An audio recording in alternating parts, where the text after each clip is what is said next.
Maintenance on your furnace is so important because one of the biggest things we see, especially when we start getting into this colder season, is furnaces not working properly because of dirty filters, or the flame sensor, the thing that senses the flame, isn't cleaned or replaced properly.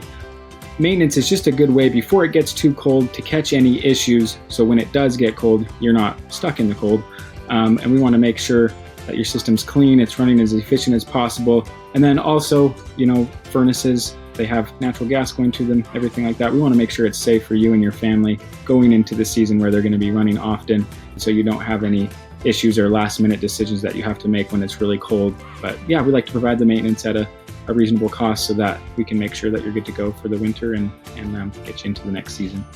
One of the best things to keep your furnace and air conditioner running at peak performance is joining our Peppy Comfort Club.